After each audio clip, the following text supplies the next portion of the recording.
Okay, so welcome back to the second part of the first meeting. If you have any questions, then we can answer. I can try to answer now. But if no, then we can talk about it later. No question. Okay. So before I continue with the Git part, let me show you which editor I am here. Sorry, which browser? Okay, so it's Firefox. Okay, so let me show you the place that I recommend that you blog. You might have seen in the Perl Weekly, I talked about it a few times, and I started to post quite a few articles on Dev2. It's a very nice platform to write anything, articles, post stuff. So basically, after you register, you can click create a post, and then here you can type in Markdown. And we'll go over Markdown in case you don't know, but there is also a link to various ideas of how to write Markdown. So basically, you can just start typing. Okay, so this is a title, and then here is 1, 2, whatever things. This is the main title of the post. Okay, and let's say I save the changes, and then you can see how it looks like.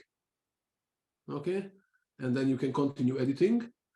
One thing, you can add tags. So if you might want to add the Perl tag, if you talk about Perl or in this course, and then people can see, those who are subscribed to the tags, to the specific tags, they might get notified and so on. If you click on the Jekyll front matter, you can see that so this is the front matter. Okay, let me close this. This is what they call the front matter. So some metadata of the post. And if you click on the Jekyll front matter, you will see that you can have a field called series. And let me show how it looks like. Dev2, let's say, let's go to my own user.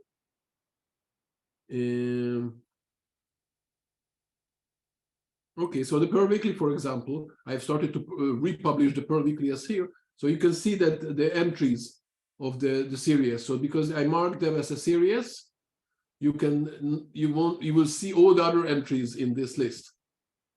So if you're writing, if you're starting to write, let's say, a series of articles about this course, then you can put here series and let's say call it OSDC. Okay, and if you put for every article you publish in this series, it will be easier for some reader to go over all the articles related to that series. Okay, and you can have any text here, any series there, basically. Okay, so that's a recommendation, and then you can look at the Markdown and learn how you can link to an image,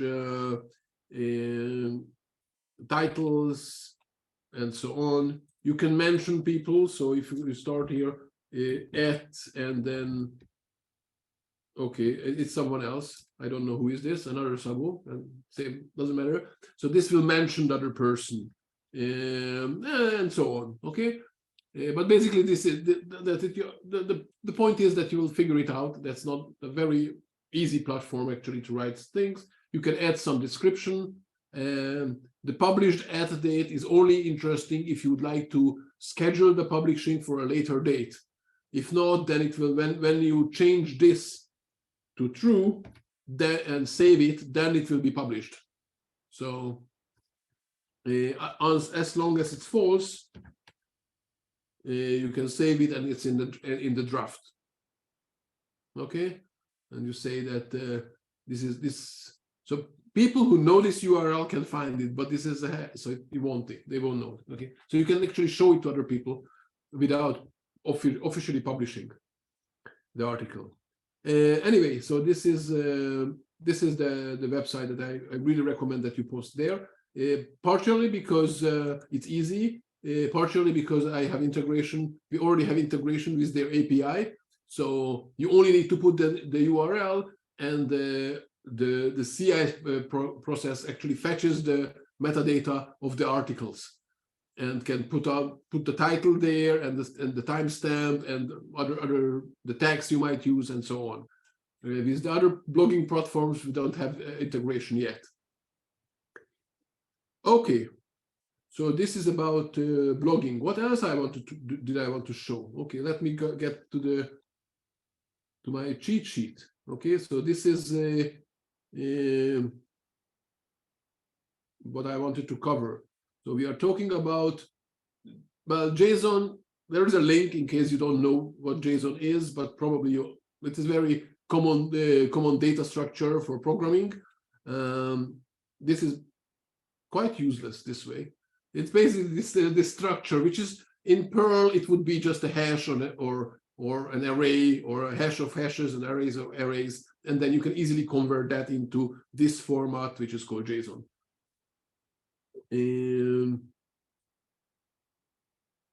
Okay, so I showed you dev. Okay. So let me draw you a drawing. Well, I'm really bad at it, but you'll see. I wanted to show you actually what happens here is GitHub. So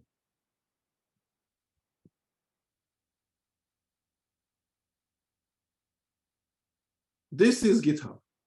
Okay, let me make it bigger, because now we are only using GitHub. And actually, I don't need this. Okay, I can. Oh, I can make a rectangle here. Good. Okay, I'm learning how to use this screen feature. Okay, so this is GitHub. Okay, basically, and here are going to be your computer and my computer later on. But right now we are only dealing with GitHub, and I would like to show a drawing of how this whole process works. So this is where we have our original repository in the OSDC user space. Okay, and when so this belongs to me, and then the CM demo created, or you want to work. So the first thing you need to do is fork. So this is forking. Okay, you create basically a copy of the history of either the main branch or the whole thing, as we discussed. So this is called forking.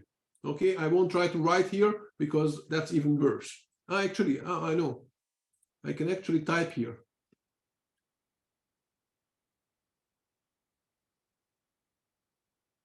Okay, so this is forking, this arrow. And then here you need to create a branch. So I'm drawing again. Here here is the main branch, okay? And I also created a separate branch. This is called B. Let's call it B1 for now, which is just the same. And then I made some progress here, okay? And sent a pull request. That failed. So I made some more changes here. And maybe I need to do some more changes. And these all automatically update the pull request. So far, so good. Now, let's say what happened that the main branch was here. Nothing happened in the meantime. So when the owner accepted this pull request, it just became a new commit here.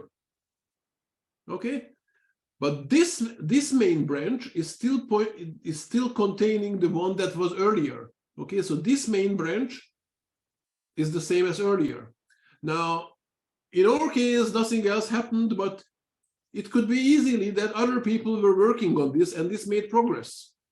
So now when you would like to create a new change that's unrelated to B1, B1 is done already, okay? It's finished. You can actually remove this branch from your repository, okay? And we'll see how to remove it.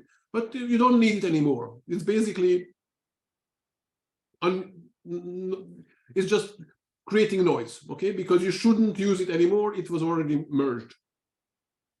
So you need to create a new branch, okay? This was created from M. This you want to create again a new branch called B2, okay? For some other changes you want to make. But this master is very old. It was copied when you forked first. So what you need to do first, before you do this new branch, is you need to synchronize. Let me put here an S, just large as you need to synchronize the main branch, the top of the main branch from the original repository, from this repository here. Okay, and how do you do this? How can you do this? Let's see if we can see it here. Okay, no, not really, because my beautiful drawing is hiding this. Let me try to here. Maybe we can see it this way. Okay, so in this repository, this is the user CM demo.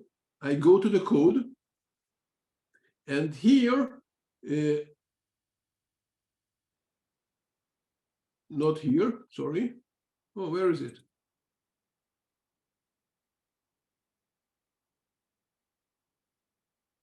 Oh, sorry, I'm on the wrong place. You see, I am on the OSDC code Maven namespace. So this is the original project. I have to go to my own fork. Okay, so I go to my own fork, to the CM demos fork. Okay, and here there is a button or a possibility to sync fork. Okay, so here I'm going to click on, well, okay. This is not working really well with the drawing at the top. So sync fork says that this branch is out of date. Why? Because here it made progress. Okay, on the left-hand side is on the drawing. Okay, in the original. So I can update the branch. So this will now synchronize from. Let me show it. So from here, it copied whatever changes were made to the main branch to my fork. Now I can create the new branch.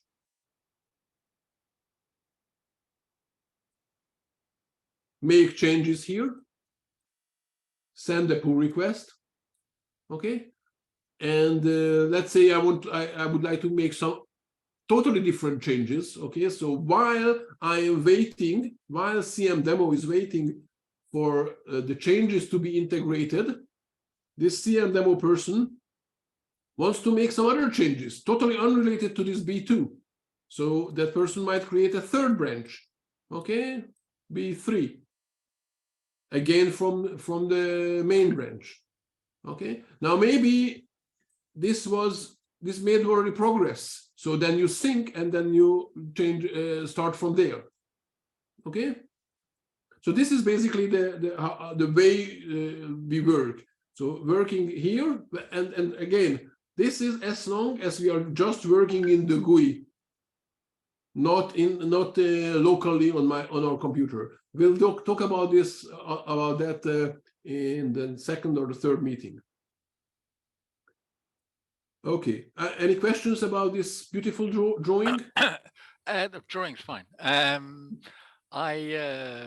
So you got B1, B2, and B3, and you've done a sync at some point. So maybe after B1's created, when you sync, then does it change B1 in any way? No, it doesn't. So they're completely separate. Okay. Yes, it only updates the master. Main branch. Okay. Master. Okay, some of you might know them. It used to be called master branch. Okay. The branch. Now it's called main. Doesn't really matter. People also can change it to anything, but let's call it main now. Okay, so this sync is only updating the main branch. Okay. Okay. Yep. Okay. Yeah. So when we are working locally, we might want to, and I'm just throwing in the word rebase or branch onto the new main branch. Okay, so we'll have all this integration, but we'll talk about it later when we start working locally. Okay, now this way, when we are working in the GUI, it's usually very simple things like fixing a typo. Okay, nothing that you need, editing a JSON file. Okay, nothing that really needs programming, because you can't run anything, you can't test anything there. Okay, so if it's anything more serious, we're going to work on our own computers, and then it works slightly differently. Other questions?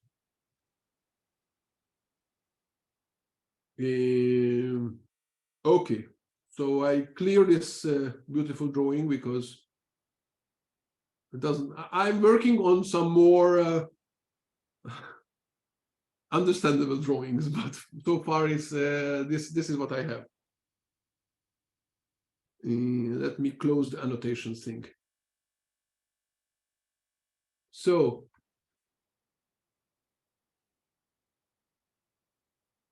this is basically what we do. So sorry, where is the other browser? Here is Chrome. Okay, so I clicked on the sync. This actually brought, and I could have showed you earlier, in the main branch. Now I can see the participants. Okay, it wasn't here earlier. I should have shown you that it's not here yet. But basically, that's what I wanted to show you. Okay. That's interesting. Last time I was giving this. Oh, we didn't cover that. Okay. Okay, so let's talk a little bit about the assignment. And actually, I would like to show you Slack maybe a little bit here, but you've already seen it. So basically the idea is that if we have these threads, so you can click here and click on the thread, and if someone asks questions or something, then it's better to answer in the thread and not here. Okay, this is how they usually use it. You can click on the name of the person and send a message, but you can also use, if you have used IRC, you can use the slash and then message and then the name of the person, I think. I think it's fair to say that the threads aren't intuitive at first, but once you've got 50 people in a channel and all having different conversations, the threads have then become essential. So that's we use it all the time. Yeah, yes. So the point here is that the reason we have Slack is so we have some fast communication channel and not emails. And if you would like to explore it, then we can try to explore it together, stuff on Slack, because some organization, if you know Slack, then there's not much point, but it's a good way to experiment. Okay, so it's a Slack space with our channel or private channel where you can freely experiment. That's not embarrassing, that like in a corporate environment maybe. Okay, so just enjoy that kind of thing. Okay, what else? Okay, so I showed you the dev.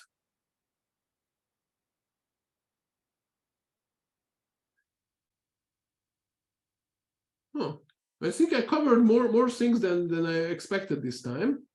Oh, good. Okay, so assignment. So the assignment, first of all, is sending me this JSON file, okay, for yourself, your information. Then write a blog post and add it to the list of posts in your JSON file, okay. Then there are 3 projects, and I would like you to help me with these 3 projects that I'm working on. So far, it's only data. So one of them is this higher education. Basically, in all 3 of them, I'm collecting open source projects of various organizations. One of them is open source projects of higher education institutions, one of governments, and one of corporations. Okay, so let's say the governments. It's I found a few of them in Australia, for example. I have this link, Act Government, and I just put them in this file, which is just a markdown file, is the README file of this repository. In the right, one of you is from both of you are from UK, right? So Darren, you are, and Stephen, I think you're too, right? So was it UK? Okay, so a couple of them here, okay, that I found already. This is so it's either central government or some local governments. Okay, it doesn't really matter. Okay, so the point here in all of these projects is that I would like to collect this information per governmental organization or per university or something, and then create a website from this where people can search. First of all, we can display, let's say, all the open source projects by the UK governments, whatever government, okay, and what languages they use, what issues are there open. So if someone who would like to contribute to a project and is looking for some project, this will be one of the ways to look for projects, by programming language, by institution, let's say, and so on. And so for right now, this is just JSON file. This is just a Markdown file. If you look at the file and look at the row file, actually, so you will see this is how we create links in Markdown. Okay, so this is the same format as you have in the blog post. Okay, and in Markdown, okay, let's talk about Markdown a little bit later. Okay, so this is a link in Markdown. This is the text of the link. This is the URL. Okay, and this is just list items, and these are titles, subtitles. Okay, so this is basically. So basically the task is to look for more projects and not, okay, so not exactly projects. So the links here lead to organizations. As I mentioned, there is the user subgub, my own user. There is the CM demo user. Each one of you has a user in GitHub. But I also have this organization called, not this one, the OSDC-code-maven is an organization in GitHub. And then this one is the project, so the repository. So here in these lists, all of them, let's click on them, are these organizations. And inside there are the repositories. So I prefer not to link to individual repositories because, well, most of these governments have their own GitHub organization. Some of them have more than one. Okay, so if you go back to the UK, okay, Scottish government, okay, whatever is, okay, so I have no idea. And it can be interesting to contribute to these projects. Going back to our website, not this one, here, going back. Corporations, this is a separate story that I usually recommend for people, for students or people who are looking for looking for employment. One of my suggestions is okay, let's say you want to go to work for Netflix. So look up the open source projects of Netflix, start contributing there.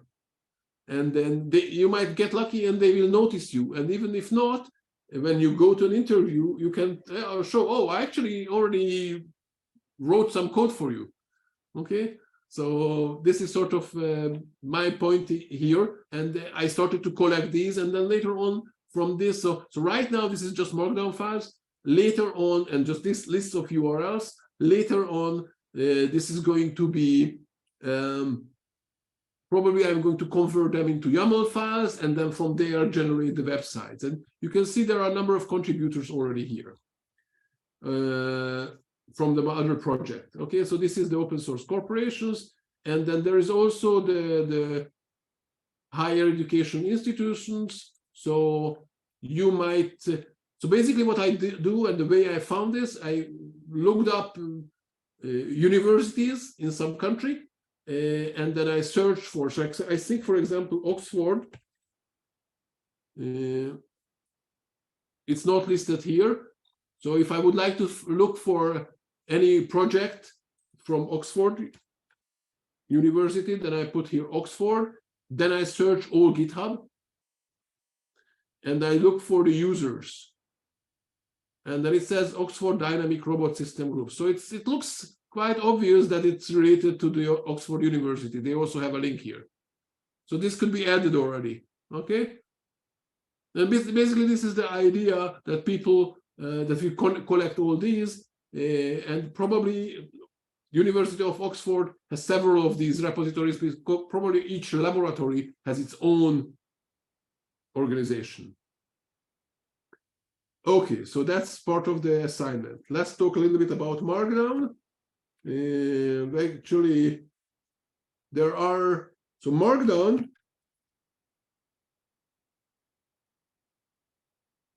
yeah, there's a Wikipedia page about it. This is the original one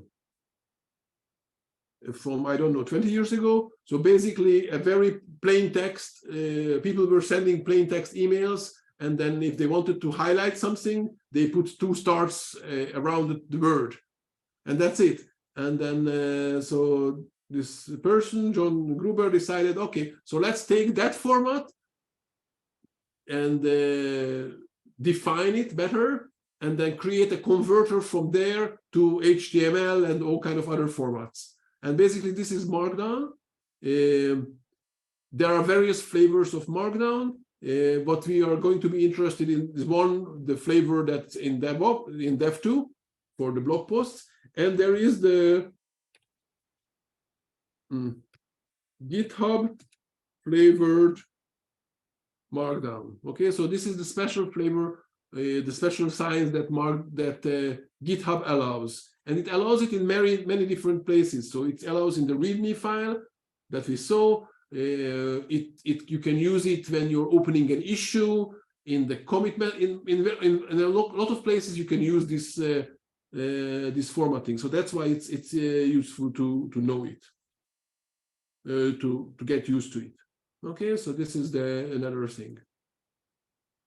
Okay, what shall we do now? Let me check my notes for the next meeting. OSDC. This is called, that was called public. And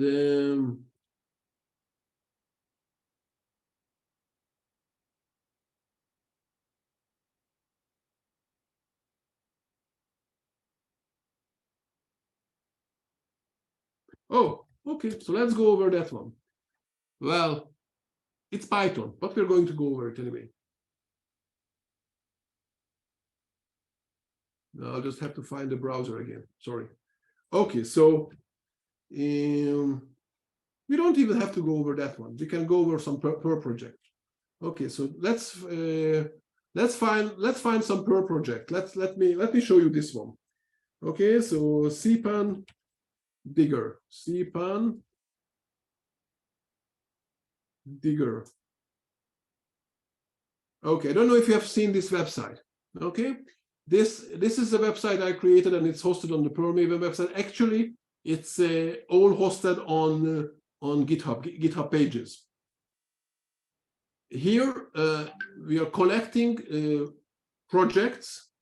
Okay, actually, what we are this project, the cpan digger, is monitoring MetaCpan, where you can see all the Perl modules uploaded, and it has a. Okay, I have to make this small. Where is the menu? The menu is gone. There used to be the menu somewhere. Okay, so there is this, I don't know where the menu is gone from the MetaCpan. It's now here. Okay, so there is this URL/recent where you can see the recently uploaded modules. And they also have an API. So cpan digger is monitoring that and then fetching information about the projects, some metadata. One of them is whether the project links to its own source code and where is the own version control system. So this one is on GitLab, this is on GitHub, and this is the link to the version control. And if we scroll down, this one doesn't have in its metadata information about where its source code is hosted. And then each cpan module can have a link to its bug tracking system.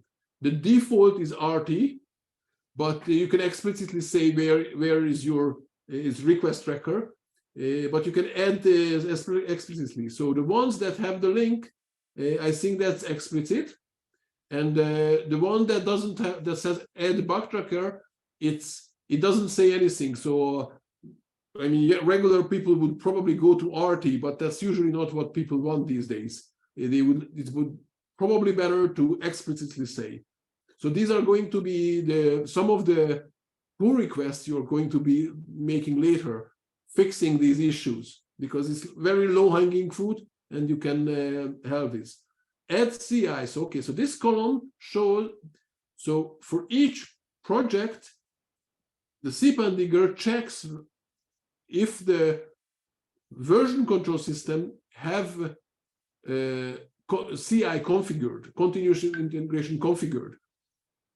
And the ones with the yellow, they don't have continuous integration configured. This one has GitHub Actions.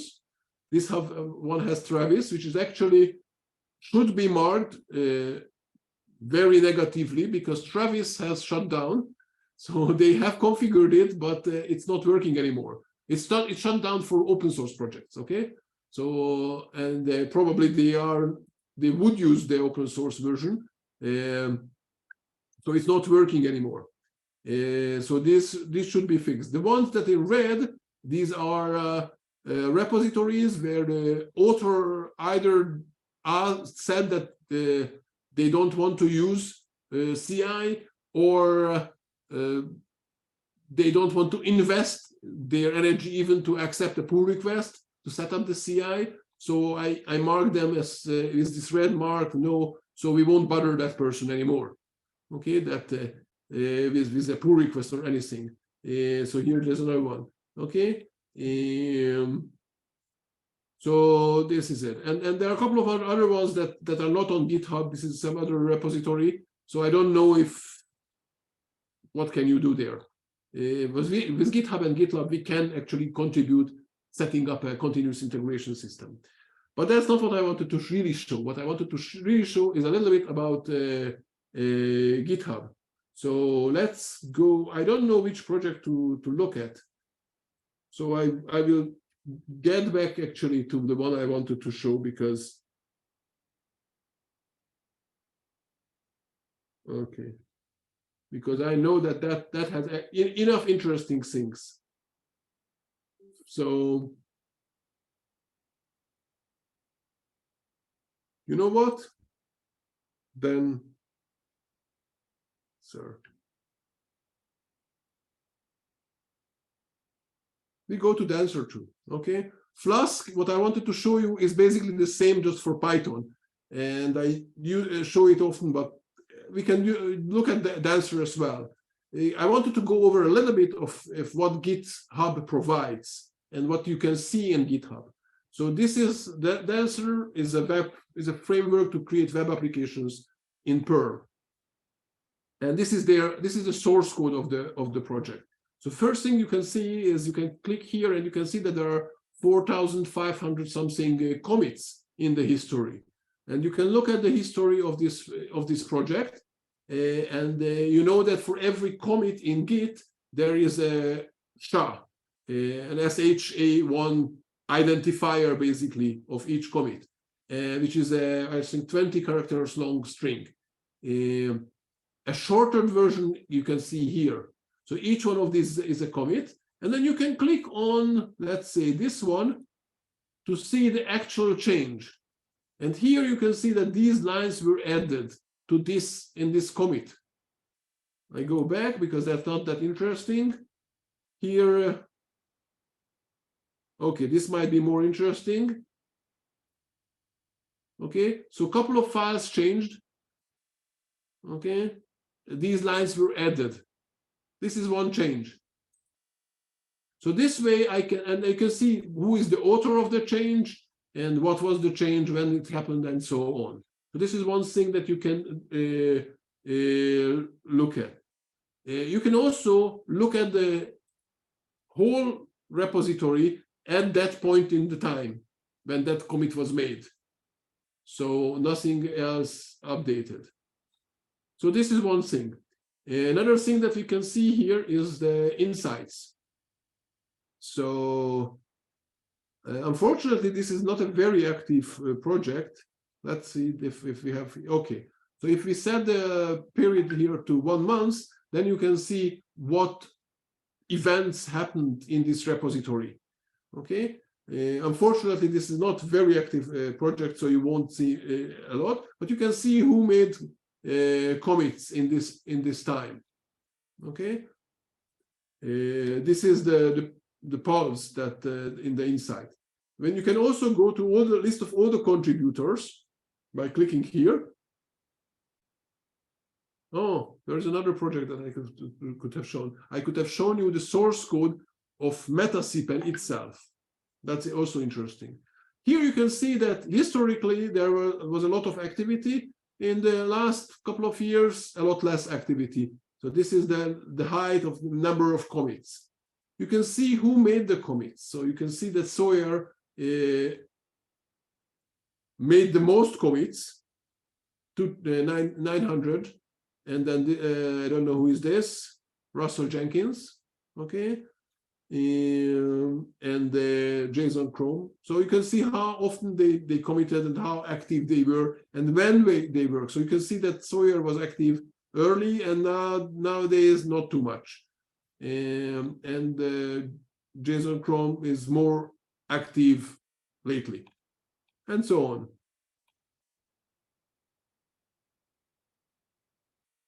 Code frequency, okay.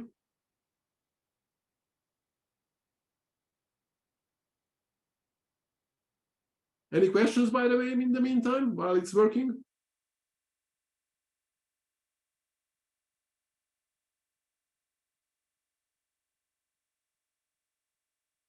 Okay.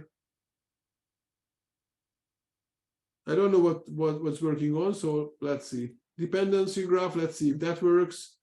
Okay, so it's all kind of, it's not Perl-based dependency, really. It's what kind of other repositories it depends.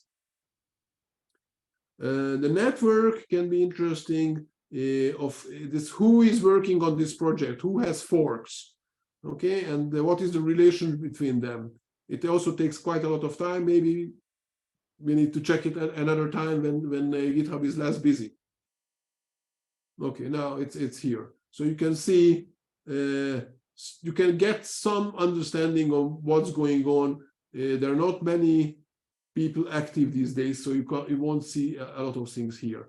Here you can see the forks. So if I click here, if I click on the number itself,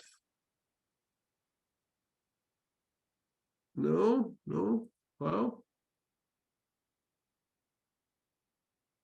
Sorry, here, view existing forks, okay? It used to be that you have to somehow click otherwise. So the first click was allowing me to fork. Here you can see all the people who forked it. So you can see if some other people make changes which are not yet integrated yet, okay? Watch. So people, you can actually start watching a project. So by default, there's a project, you won't get notified about anything, okay? Like million projects, why would be? If you are a maintainer of a project, if you get various elevated rights in a project, then you will start getting notifications when things happen, like a pull request arrives and so on. But even without getting any extra rights, you can say that, oh, I would like to watch this project to get notified when something happens. Okay. Stars, it's just likes, okay, basically. People do compare projects based on the number of stars. So if you need to decide which project to use, one of the ways to decide is to use how popular this is. So if there is a project with 10,000 stars and an alternative is 5 stars, well, you understand that the other one either is totally unpopular or is just very new and no one and maybe that's the future, but it's still not very popular. Okay, so that can have some values. And I think that's it. So I think I'll finish for now. I already covered a couple of things that I planned for future meetings, but that's okay. You have your assignment, right? Any questions with it? None about the assignment. Nope. Thank you. Please add your image. Okay, so I think that this is not in the written in the assignments. Please add a picture of you, either of yourself or some avatar that you just a drawing or doesn't matter, to your GitHub account. Okay, so when we get to the website, it will show up not this drawing, but some nicer image. Okay, and please, another request, please do it try to do it within the next, let's say, 1 day. Even though that's 24 hours, the whole at least the first pull request and putting the image, because I would like to use this to try to promote the course in the next week again to the Perl community, so maybe more people will join us. Okay, and I think it would be useful to show them, okay, here are the people already started to do stuff. That's it. I'm going to stop the recording, and thank you for watching, those who are watching the video, and please like the video on YouTube when you get there and follow the channel, and see you next week in the next meeting. Okay, bye-bye.